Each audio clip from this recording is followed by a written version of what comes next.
Hola, ¿qué tal? Muy buenas noches. Dicen en los mentideros, también en los medios de comunicación, que vamos camino de una recesión económica sin precedentes. Algo de cierto puede haber. Pero esos agoreros, con intención o sin ella, están o estamos asustando a los ciudadanos. Hoy queremos preguntárselo a alguien que conoce muy bien los mecanismos de la economía. Enrique Dans, muy buenas noches. ¿Qué tal? ¿Cómo estás?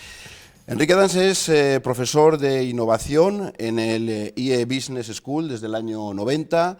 Además es doctor en gestión de procesos de negocio especializado de sistemas de información por la Universidad de California y también es licenciado en ciencias biológicas por la Universidad de Santiago de Compostela, entre otras muchas responsabilidades. También es uno de los mayores influencers, según la revista Forbes, en el año 2019. Esto es una información reciente y uno de los tecnólogos más importantes de España. De hace 2 días, ese ranking es de hace 2 días. De hace 2 días. Sí, sí. Bueno, está aquí en Valladolid porque hoy mismo ha inaugurado el curso económico. Damos las gracias también a la Cámara de Comercio de Valladolid, que ha sido la persona que le ha traído como ponente sobre una interesante ponencia sobre la transformación digital, el reto de la nueva economía. Hablaremos, por supuesto, de la transformación digital, de la importancia, sobre todo en las empresas, pero lo primero es ir a esa recesión que quizá, no sé si estamos los medios de comunicación, también los políticos, incluso los economistas, se está hablando y no ha llegado, no sé si es exagerado, y eso está enfriando también el bolsillo de los ciudadanos. Sí, evidentemente las expectativas, la falta de expectativas o la incertidumbre siempre es algo que genera un enfriamiento, es lógico que así sea. A lo mejor es porque la crisis, cuando fue en el 2011, 2012, nadie pensaba que iba a ser tan fuerte y ahora se cubren las espaldas diciendo todo lo contrario, que viene, sí. que viene, que viene el lobo. Sí, los mensajes son pues eso, de extrema prudencia, aunque no se sabe todavía si efectivamente va a ocurrir o no. En realidad nadie lo sabe. ¿Qué es lo que está ocurriendo? Pues que estamos en un mundo que está en relativo desfase. O sea, ¿tiene lógica que haya una guerra comercial, por ejemplo, en un mundo globalizado? Ninguna. ¿Por qué tenemos una guerra comercial que está haciendo sufrir tanto a la economía? Pues porque hay determinados países que han optado por una dinámica más populista, ¿no? El fenómeno Donald Trump en Estados Unidos, el fenómeno, el caso del Brexit. Si te fijas, es un mundo que no tenemos claro todavía cómo funciona. O sea, teníamos unas herramientas que todos creíamos que eran pues, simplemente para hablar con nuestros amiguetes, ¿no? Las redes sociales, y que han sido utilizados para generar una auténtica deriva pues, populista en elecciones, en democracias teóricamente maduras, ¿no? Entonces, claro, esto a lo que nos ha llevado es a un momento de mucha incertidumbre. Eso demuestra, no solamente por Donald Trump, que los políticos pueden hacer mucho daño a la economía. Lo peor que podemos tener son políticos que actúen como auténticos cuñados tecnológicos, ¿no? O sea, tienes el apócope del cuñadismo, es una persona que dice, no, es que el calentamiento global no existe porque fíjate qué calor, porque fíjate qué frío hace, ¿no? Que es el caso de Donald Trump. Pues una persona que niega el cambio climático en este momento es el apócope del cuñadismo, porque el cambio climático en este momento es la mayor amenaza que tenemos ya no como países o como especie, ¿no? Como especie humana. Por traerlo aquí a España, se está hablando, posiblemente vayamos a nuevas elecciones. ¿Por qué es bueno o es malo que haya elecciones? Porque bueno, también hemos descubierto que muchas veces estamos sin gobierno y el país funciona perfectamente sin tener un gobierno que esté en funciones. El problema es que hay muchas cosas que hacer. Hay que hacer muchas cosas y si hay que hacer muchas cosas tenemos que tener un gobierno que puede hacer cosas, ¿no? que tenga la posibilidad de hacer cosas. Me da igual que sea un gobierno de un signo o de otro, de un color o de otro, pero tiene que tener la capacidad de hacer cosas, porque necesitamos pues eso, muchísimas cosas que nos permitan, por ejemplo, llevar a cabo una transición ecológica o transformar la economía de la manera que hace falta transformarla, ¿no? Si no la transformamos, ¿qué ocurre? Pues que nos quedaremos con un tejido económico que no es competitivo, simplemente. El Brexit, no sé si ya nos hemos acostumbrado, llevamos tanto tiempo que a lo mejor hemos perdido el miedo a lo que puede pasar. Eso al final lo vamos a tener que pagar todos si finalmente es por las bravas, como todo indica que va a ser así. Sin duda, ¿no? Ya veremos. O sea, yo creo que los que realmente lo van a pagar son los ingleses y los ingleses pues habría que ver si efectivamente en caso de nuevas elecciones o de nuevo referéndum han cambiado o no de opinión, ¿no? O sea, yo creo que el Brexit es una barbaridad, pero yo no soy inglés y yo no estoy allí, ¿no? Entonces, es otro caso en el que se polarizó mucho un segmento de la población, al segmento de la población más manipulable. Si te fijas, la población más madura, nadie dice evidentemente que sean torpes o que sean tontos ni nada por el estilo, pero son más manipulables porque vivieron una amplia etapa de su vida en una época en la que los medios de comunicación decían algo y generalmente ese algo que decían estaba muy filtrado y era una idea pues perfectamente creíble, ¿no? Hoy en día, ¿qué ocurre? Que tienen más medios de comunicación, desde cosas que les mandan por WhatsApp hasta el Facebook, hasta tal, y se vuelven más manipulables porque creen que cualquier cosa que vean en una pantalla prácticamente es cierta. Cuando hoy en día puede poner en una pantalla lo que quiera, quien quiera, ¿no? O sea, yo mismo escribo algo todas las mañanas y lo pongo en una pantalla y lo leen un montón de personas, ¿no? Entonces, ¿qué ocurre? Que esa capacidad de manipulación ha llevado a la sociedad británica a polarizarse. De la misma manera que se generó en Estados Unidos una preferencia por un candidato que era lo más antipresidencial que hemos visto en la historia de los Estados Unidos, seguramente. Y ahí el papel también de los medios de comunicación, a la hora de filtrar a lo mejor quizá todo eso que sucede. Técnicamente, 2 trimestres con crecimiento negativo se considera recesión. Alemania ya ha cumplido un trimestre, todo indica que va a ser así. Están tomando ya medidas, se habla ya de mucho dinero. Si Alemania entra, va a ser difícil que nosotros no vayamos detrás. ¿Qué se puede hacer desde los gobiernos para cambiar una curva que va hacia abajo de manera inevitable? La clave es rediseñar la economía. O sea, la economía se está hablando, de cara a las elecciones norteamericanas, al 2020, se está hablando dentro de las filas demócratas, no de las republicanas, se está hablando del Green New Deal. El Green New Deal es la reedición de lo que se llamó el New Deal de Roosevelt, después de la Gran Guerra, ¿no? Que fue lo que dinamizó la economía norteamericana, y lo que se dice es que el Green New Deal es la transformación de la economía hacia una economía mucho más verde, mucho más sostenible, ¿no? Y cómo para transicionar hacia esa economía hace falta generar un montón de empleos para descarbonizar la economía, para pues eso, pasar de centrales de carbón a centrales de energías renovables, a eólicas, a solares, etcétera. Cosas que curiosamente en España tienen casi como mala prensa, ¿no? Porque adelantamos un poco la revolución de las renovables cuando todavía una parte del tejido económico no estaba preparado para ello, se utilizaron de muchas maneras poco edificantes, ¿no? Pero sin embargo eso es cada vez más necesario. O sea, los países tendrían que plantearse, bueno, si seguimos, por ejemplo, esta comunidad autónoma que depende mucho, por ejemplo, de la automoción, ¿no? Si seguimos fabricando automóviles que queman gasolina y gasoil, tenemos un verdadero problema de sostenibilidad, ¿no? Entonces, seguro que la Unión Europea nos va a obligar a dejar de fabricarlos más tarde o más temprano. Pero no antes. ¿No? A lo mejor lo que tenemos que hacer es precipitarlo, porque fíjate que no va a ser competitivo el automóvil eléctrico mientras tú no obligues a las marcas, a las grandes marcas, a dejar de fabricar lo que están fabricando. ¿Usted tiene coche eléctrico? Sí, claro. ¿Y cree que estamos preparados? Porque, claro, no basta con tener un coche eléctrico. Bueno, yo creo que hace falta que las electrogasolineras, que podamos cargar de una manera rápida el vehículo, que esos vehículos tengan es planteárselo de otra manera. Una autonomía suficiente. Es planteárselo de otra manera. Yo me he venido hoy desde La Coruña con una parada de 15 minutos en Bembibre para tomar un café. O sea, realmente en un momentito. ¿Qué ocurre? Que es planteárselo de otra forma. O sea, ¿hasta qué punto necesitamos tener un vehículo para esa necesidad que tenemos unas cuantas veces al año de recorrer 500 o 600 kilómetros, ¿no? Cuando o hasta qué punto necesitamos tener un vehículo.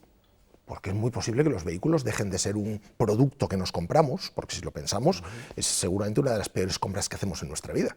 Una compra que utilizamos el 3%, el 5% del tiempo, el 95% del tiempo el vehículo está parado en un garaje o en la calle, ¿no? A lo mejor lo podríamos usar como un servicio. Una aplicación, tú dices quiero ir de aquí a aquí, viene alguien, te recoge y te lleva. Y dentro de muy poco, además, ese algo que viene y te lleva, ni siquiera estará conducido por una persona, con lo cual el 70% de su coste, que es el conductor, lo eliminaremos. Y por lo tanto estaremos hablando de un servicio muchísimo más barato. Más que un cambio de un motor de combustión a uno eléctrico, será el cambio de mentalidad. Porque no sé si hay una edad en la que, bueno, parece que la gente joven es es más propensa, que el sentido de la propiedad del coche privado, parece que va cambiando, eso va cambiando para las nuevas generaciones, pero no sé, en las que tenemos algunos años más, si eso llegará o es no que llegará. el arte de las grandes compañías automovilísticas es que convirtieron el automóvil no solo en un artefacto para ir de aquí a allí, sino también en un símbolo de estatus, en lo cual, pues claro, si no tienes coche, tus vecinos te miran y te dicen, ay, pobre, estás en la ruina, ¿o qué, no? Ese es el problema. Hemos planteado una serie de necesidades que pues, típicamente venían a cargo de algo, ¿no? ¿Dónde está el pasivo de todo eso? Pues el pasivo está en el medio ambiente. Si seguimos emitiendo como emitimos, simplemente la especie humana va a dejar de ser viable en pocas décadas, ¿no? Entonces, por ejemplo, aquí en Castilla y León debería haber una apuesta de los gobiernos por ese cambio, pero si ese cambio no se hace aquí en riesgo hay muchísimos puestos de trabajo, es verdad que Depende claro. de lo que ocurra, ¿no? O sea, si tú simplemente lo que haces es desmantelar compañías, por supuesto que hay un verdadero problema. Lo que tienes es que darles alternativas y que obligarlas a apostar por una descarbonización de la economía. Volveremos sobre ese tema. Vamos con otros temas también de andar por casa. La venta de pisos también se ha reducido de una manera drástica. Es la mayor inversión que puede hacer una familia, afrontarla a lo largo de los años. ¿Qué consejo se le puede dar cuando se está hablando de una recesión económica? Pues no se sabe a cuántos años, o hay que explicar que, bueno, que tarde o temprano te tienes que comprar la casa, que la economía baja, sube y que no puedes esperar. ¿Qué consejo daría usted? Bueno, no es necesario poseer una casa como tal. Somos el país de Europa con mayor porcentaje de vivienda en propiedad. Eso debería darnos algo que reflexionar, ¿no? ¿Por qué tantas economías desarrolladas o más desarrolladas o de nuestro entorno tienen un porcentaje muchísimo más elevado de vivienda en alquiler, ¿no? O sea, que el consejo es que no compren, que Bueno, sea de depende, otra manera. depende. Es una compra que hay que planificar con muchísimo cuidado y que como tal pues, requiere tener una cierta visibilidad sobre tus motivaciones económicas y la seguridad que tienes Y con los ahorros, ahora que el dinero no vale prácticamente nada, ¿qué consejo se le puede dar a la gente? Porque, bueno, al final siempre se piensa que la casa es un bien que queda ahí, es decir, es una inversión y que luego a la hora se puede vender, tienes algo. Si los ahorros tampoco guardaron en el banco, ahora cuesta dinero casi tener el dinero en el banco, los ahorros no todo el mundo es valiente a la hora de invertir. No, invertir se está convirtiendo en algo cada vez más comoditizado. Antes invertíamos porque nuestro banco nos decía este fondo, esta compañía, estas acciones y tal. Ahora cada vez más lo que hacemos es invertir al índice, ¿no? Invertir al índice, ¿por qué? Pues porque se ha demostrado que a lo largo de muchos años ninguna compañía, ningún analista, ha sido capaz de ganar al mercado. El mercado es imbatible. Si el mercado es imbatible, ¿tú qué haces? Apuestas al índice y minimizas el coste de transacción, es decir, minimizas el número de veces que te cobran una comisión. Y te vas a inversores que te generen lo más low cost posible. O sea, cuantas menos comisiones pagues, todas las comisiones que están saliendo de ahí están saliendo de tu rentabilidad, con lo cual cada vez más se invierte en fondos indexados. Los políticos, vamos a volver a ellos. Más que de izquierdas y de derechas, ahora se diferencian por los que apuestan por subir impuestos o bajar impuestos. ¿Cómo puede haber una diferencia tan grande a la hora de pensar en la economía, en activar la economía, en que haya movimiento, flujos de dinero, le vaya bien al país y le vaya bien también, sobre todo, al ciudadano? No sé usted si está con unos, con otros, si en el medio está la virtud. Yo no creo que haya ya ni verdaderos neoliberales cerrados que lo que quieran es disminuir el poder del Estado y simplemente pues eso, que cada uno gane lo suyo, etcétera, etcétera, ni comunistas, prácticamente no quedan. Desde la caída del muro el comunismo y el socialismo más recalcitrante se ha convertido en algo. Entonces yo creo que estamos todos en un punto intermedio. ¿Cuánto redistribuimos? ¿Cuánto es el papel de redistribución en una sociedad en la que muchas de las cosas que considerábamos consolidadas están cambiando? O sea, ¿qué era lo más consolidado de nuestra sociedad? El trabajo, ¿no? El derecho al trabajo. ¿Existe el derecho al trabajo hoy en día? ¿Te parece que es algo que se puede asegurar como derecho humano? No es posible asegurarlo. ¿Quién te puede garantizar un derecho al trabajo? ¿A trabajar de qué? ¿Para quién? ¿Cobrando cuánto? ¿No? Entonces, ¿a dónde estamos yendo? Estamos yendo a un cambio social en el cual las personas pues trabajarán, pues ya veremos si trabajan.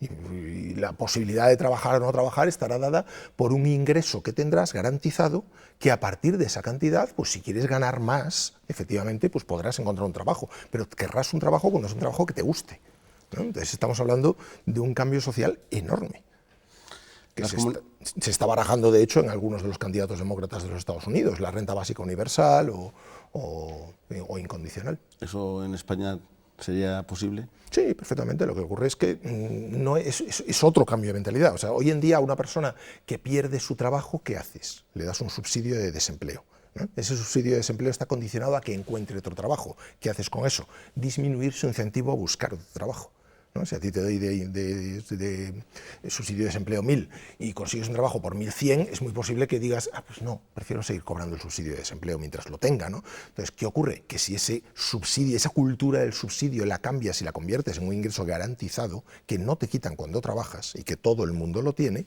¿no? Resulta que tienes un incentivo mayor a buscar trabajo o a no caer en la economía sumergida. Complicado.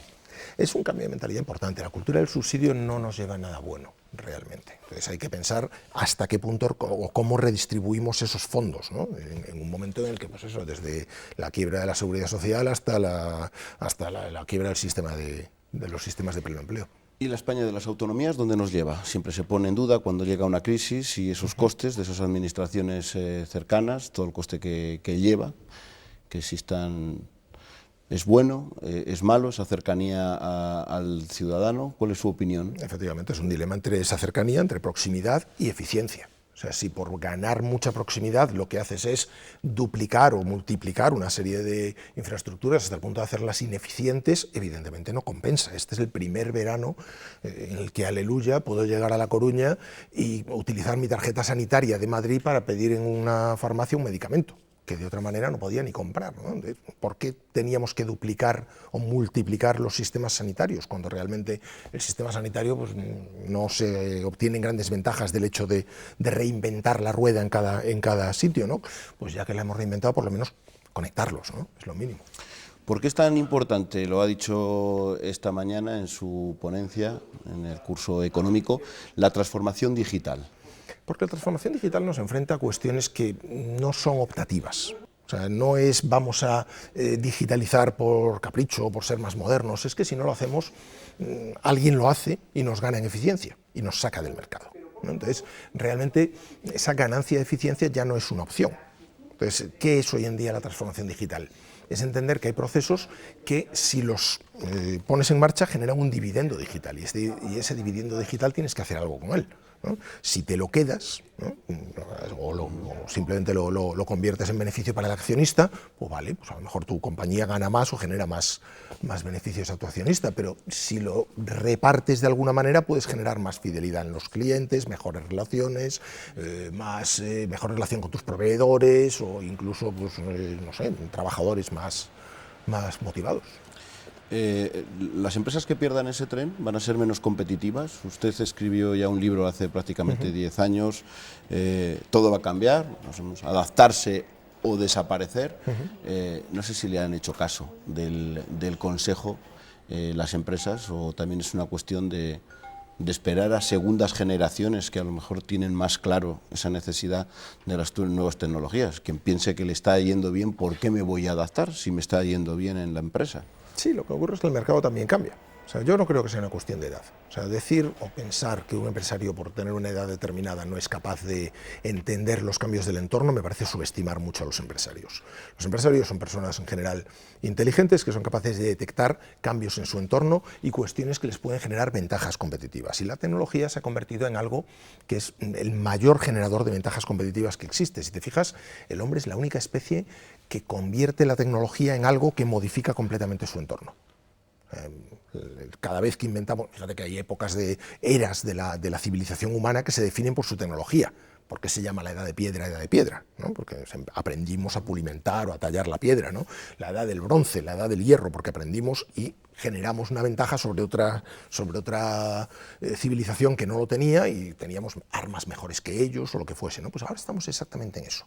¿Quién es el país que más rápido está avanzando tecnológicamente? Solía ser Estados Unidos, ahora ya no, ahora es China. ¿no? Mientras China ha dado un paso adelante muy fuerte y la compañía tecnológica más importante del mundo hoy en día es Huawei, resulta que Estados Unidos ha dado marcha atrás escogiendo un retrógrado como presidente. Por lo tanto, ¿qué ocurre? Pues que ese retrógrado presidente lo que hace ahora es intentar una guerra comercial con China para complicar este tema, ¿no? ¿Cómo se puede corregir la brecha digital? Aquí conoce bien Castilla y León, hay mucho medio rural, muchos pequeños pueblos, hay una gran diferencia en estar en la ciudad, de estar en el pueblo. ¿Cómo se puede corregir? Generando propuestas de valor. Lo importante es generar propuestas de valor para cada persona. O sea, la propuesta de valor para una persona en Madrid pues puede ser lo que me ocurre a mí hoy en día, que vivo en las afueras de Madrid y hay muchos días que no tengo que ir a mi trabajo. Trabajo desde mi casa y perfectamente, y soy perfectamente localizable, respondo igual de rápido si estoy en mi despacho con el teléfono que si estoy en mi casa, contesto un correo electrónico exactamente igual, o incluso hay clases que puedo dar a través de la red, ¿no? La propuesta de valor para una persona en un pueblo, por ejemplo, donde puede haber muchas veces más calidad de vida que en una gran ciudad, es precisamente que tenga acceso a puestos de trabajo, que tenga acceso a posibilidades de empleo y de generación de riqueza desde ese sitio. ¿Y la brecha entre generaciones, que también existe, cómo se corrige? Lo mismo, encontrando propuestas de valor adecuadas. O sea, realmente pocas cosas son más alejadas del ideal digital que un pescador gallego, ¿no? Un pescador de bajura gallego que sale al mar y que tiene unos dedos como si fueran morcillas de gordos de tirar de las redes. Pues en la época cuando empezaron los smartphones, esos pescadores gallegos tenían el mejor smartphone del mercado, porque se dieron cuenta de que para ellos era fundamental poder llamar, poder decir, por supuesto, si había cualquier problema, estaban en zona de cobertura y podían avisar de cualquier problema, pero también poder llamar y decir, oye, ¿a cuánto va tal pescado? Porque si lo pesco ahora y lo llevo a la lonja, sé a cuánto me lo vas a pagar, más o menos, ¿no? Y eso me permite escoger mis capturas, ¿no? Entonces, es encontrar una propuesta de valor. O sea, para los empresarios en ciudades más pequeñas, la propuesta de valor comienza por evitar que sea un problema. O sea, ¿por qué hay tantas personas todavía que tienen una contraseña para todo? ¿no? Y que muchas veces el año de nacimiento. Y que muchas veces la contraseña es el año de nacimiento o la palabra contraseña, ¿no? O sea, como si fuera tal. Cuando hoy en día pues lo que tienes que hacer es tener no solo una contraseña para cada servicio, sino además no saberte ninguna. No debes sabértelas. Hay programas específicos para aprenderse tus contraseñas. Y tú solo te sabes una, que es la de tu gestor de contraseñas, ¿no? Porque hay personas que se conectan a la wifi, que se encuentran en cualquier sitio y hacen todo como si estuvieran en su casa y entran en su banco. Pues, hombre, no. Tendrás que tener en cuenta que esa wifi está siendo gestionada por alguien, que ese alguien a lo mejor puede espiar lo que haces, ¿no? Entonces deberías entrar a través de una VPN, Entonces, ese tipo de cuestiones son tan sencillas, tan simples, tienen un coste de entrada tan bajo. Porque si te fijas, la tecnología sigue intimidando a mucha gente. Pero ¿qué es lo más importante que ha hecho la tecnología? Disminuir las barreras de entrada. Hacerlo todo facilísimo. Aquí tenemos el INCIBE, el Instituto de Ciberseguridad. Bueno, parece que a pesar de esos costes que tienen las nuevas tecnologías, nos gastamos muy poco en seguridad. La importancia de tener cortafuegos, de evitar que nos roben la información y el trabajo. ¿Esto por qué sucede? Porque bueno, a nivel personal cada uno puede hacer lo que quiera, pero cuando estamos hablando de una empresa y hay mucho dinero en juego, ¿por qué no se da ese paso todavía? Nos cuesta gastar en algo que parece que es intangible. Porque los contextos nuevos cuesta asimilarlos. Un contexto nuevo es el hecho de que tú estés operando en una pantalla no es en absoluto distinto si tú entras en una página web a si entras en una tienda. Tú entrarías en cualquier tienda con cualquier pinta y sin saber nada de la tienda en sí, pues cuando entras a una página web deberías ver como mínimo si es una página web segura, si tiene cierta reputación, qué dicen las personas que han comprado anteriormente en ella. Esto no nos paramos a pensarlo, pero el hecho de que estemos haciéndolo a través de un medio electrónico no genera ninguna diferencia con si estuviéramos haciéndolo en plena calle. Tú en plena calle, si aparece una persona y te dice, es que tengo una herencia y necesito que me ayudes a... ¿Cómo lo mirarías? Tú, tío, vete a timar a otro. ¿Por qué cuando te lo mandan por un correo electrónico hay gente que se cree que es verdad? Y el timo del nigeriano, que es lo más viejo del mundo, no sin tener nada en contra de los nigerianos, se llama así simplemente, resulta que hay gente que sigue cayendo en ese timo. ¿Cómo de desinformado tienes que estar? ¿no? Y como eso mismo, te comento, pues eso, el tema de los gestores de contraseñas o el tema de las redes, de las redes privadas virtuales. Tenemos que ir acabando, pero bueno, usted es profesor. Seguramente quien llega a su aula ya sabe muy claro dónde va, qué es lo que quiere hacer. pero a mí me interesa la educación en los primeros años. ¿Es necesario que España cambie el sistema educativo actual o que al menos tenga una gran revolución para adaptarnos a las nuevas tecnologías? Para mí es fundamental. O sea, si una persona se dedica durante 30 años a la enseñanza, como es mi caso, evidentemente, para mí la educación es un martillo y todo lo que se mueve es un clavo, ¿no? Y yo creo que la educación es la base de la gran mayoría de nuestros problemas, ¿no? Si te fijas, la educación ha cambiado muy poco. O sea, con respecto a cómo daban clase nuestros abuelos, pues ahora la pizarra en algunos casos es electrónica, pero se sigue usando como una pizarra, ¿no? Y el libro de texto sigue ahí. Y fíjate las quejas que hemos tenido recientes con respecto a los libros de texto de los propios editores, de que si cada comunidad autónoma quiere que digan una cosa, lo que hay que hacer es eliminar el libro de texto. ¿Por qué? Porque tenemos que enseñarle al alumno que la verdad no está en un libro, la verdad está ahí fuera, en la red, y lo que tienes es que enseñarle a buscarla. Solamente si enseñas a los alumnos a buscar los conocimientos en la red, serás capaz de enseñarles a desarrollar juicio crítico y que luego no se coman cualquier noticia que se encuentren en la red. O sea, tú tienes que enseñar a buscar, ¿no? Memorizar hoy en día es absurdo. Las cosas que se memorizan o porque son importantísimas, o porque son muy recientes, o porque son muy frecuentes. Pero el sistema educativo no está así. Claro. O sea, efectivamente, tenemos que cambiar el sistema educativo para que el sistema educativo consista en enseñar a la gente a buscar y a desarrollar su sentido crítico. Para eso hay que cargarse el libro de texto, porque el libro de texto es un fósil. O sea, hoy en día lo peor que puedes hacer es decirle a un niño, para aprobar el examen que tienes pasado mañana, tienes que saberte lo que dice lo que dice tu libro de texto entre las páginas 5 y 18. ¿Para qué sirve eso? O sea, ¿de verdad pensamos que una persona, por el hecho de encerrarse 4 años como media en su casa y renunciar incluso a los hábitos de higiene más básicos, es capaz de ser un gran juez o un gran notario? Por una prueba que consiste en desarrollar tu memoria casi hasta el límite de lo circense, para ser capaz de cantar un tema, y le llaman cantar por una razón, ¿no? Ante un tribunal, ¿eso le convierte en buen juez? No. Un buen juez se convierte en un buen juez cuando racionaliza las leyes, cuando es capaz de entenderlas, cuando es capaz de aplicarlas, cuando ve más y más y más casos, no cuando se aprende de memoria un temario. Pues eso es replicable a todos los niveles de la educación. Pero parece que nos vamos al otro extremo, también al mínimo esfuerzo. Parece que al saber que todo lo tenemos ahí, que no hace falta casi tener ningún conocimiento, solamente... Tienes que aprender a buscarlo y una vez que lo encuentras, a verificar que efectivamente es cierto. Porque la gran mayoría de las personas que creen que todo está ahí, se meten en Google y se quedan con el primer resultado. Y muchas veces el primer resultado es una estupidez, o es sensacionalista, o es amarillo. Tenemos que ir despidiendo. Una pregunta que me interesa, que he leído también buscando información sobre usted. ¿Qué piensa de Amazon? ¿Tenemos que estar preocupados por ese gigante que al final ha empezado vendiendo cosas, pero acaba haciendo películas y está en nuestra vida en todos los momentos, y que puede ser, y sí, la pregunta es si es una amenaza para el resto también de las empresas, porque competir contra ese gigante parece complicado? Amazon es una empresa que descubrió el secreto de la eficiencia, o sea, la aplicación de la tecnología para hacer las cosas muy eficientes. Lo aplicó al principio a los libros, no por casualidad, sino porque los libros son un producto muy sencillo. Están definidos por un ISBN, tienen una logística sencilla, son fáciles de enviar, etcétera, ¿no? Pero ahora lo aplica a todo. Entonces, ¿qué hace? Es ser el más eficiente del mundo. O sea, es más eficiente pedir una cosa a Amazon que comprarla en la tienda de tu barrio. Pero claro, la tienda de tu barrio genera empleo en tu barrio. Y si nadie baja a la tienda de tu barrio, tenemos un problema, desmantelamos la economía, ¿no? Entonces, ¿hasta qué punto esa búsqueda de la eficiencia no ha convertido a Amazon en un monstruo?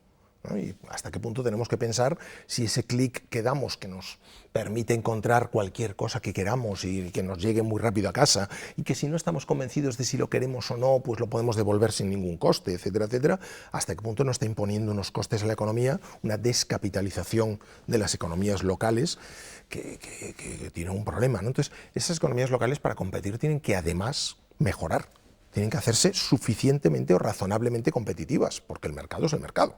Y nadie escoge una alternativa menos eficiente constantemente simplemente por una cuestión de corazón o de voy a colaborar con el... No, tenemos que pensar en cómo ser tan competitivo como Amazon, o como mínimo dar un mejor servicio o hacer algo que nos haga diferenciales. Me imagino que el último día de clase algún consejo dará a los alumnos cuando van a salir por última vez de su aula. No sé qué consejo daría a los ciudadanos de Castilla y León o quizás a lo mejor a las empresas que en la parte tecnológica todavía no acaban de creerse la importancia de esa transformación. Que no tengan miedo al cambio. Es más, hay que hacerse adicto al cambio. O sea, cada vez que ves un cambio que te puede afectar, tienes que experimentarlo, tienes que probarlo. Tú imagínate qué diferente sería el mundo, por ejemplo, de la música, si cuando empezó Napster, ¿te acuerdas allá en finales de los 90 y las discográficas empezaron a llevarla a los tribunales, etcétera? Si esos directivos de discográficas hubiesen empezado a bajarse cosas de Napster ellos mismos. ¿Para qué? Para entender la propuesta de valor. ¿Qué habrían hecho? Habrían inventado Spotify o inventado Apple Music 5 o 7 años antes, ¿no? ¿Qué les pasaría a los taxistas si en vez de protestar contra Uber y contra tal, se dedicasen a subirse a Uber y a ver por qué diablos la gente los prefiere y qué pueden hacer ellos para que la gente no prefiera esos servicios, ¿no? Si en vez de atacar al cambio por sistema y temer el cambio, que es lo que llevamos haciendo generaciones, ¿no? El tren, o sea, es que la gente temía el tren. Y había teorías que decían que el tren era malísimo porque provocaría desplazamiento, la gran velocidad del tren provocaría desplazamientos internos de nuestros órganos que nos matarían entre grandes dolores. Pues hombre, pues no ha pasado, ¿no? Entonces, todos los cambios hay que probarlos, hay que meterse en ellos, hay que experimentarlos y ver qué hay en ese cambio para mí, para mi compañía. Enrique Dans, muchísimas gracias. Ha sido un placer tenerle aquí en Conversaciones con. Encantadísimo. Dentro de poquito saco un libro sobre esto, saco mi segundo libro, Viviendo en el futuro, el 22 de octubre, o sea que a partir de ahí podemos generar muchas más conversaciones. Estaremos muy pendientes. Muchas gracias y mucha suerte. A vosotros.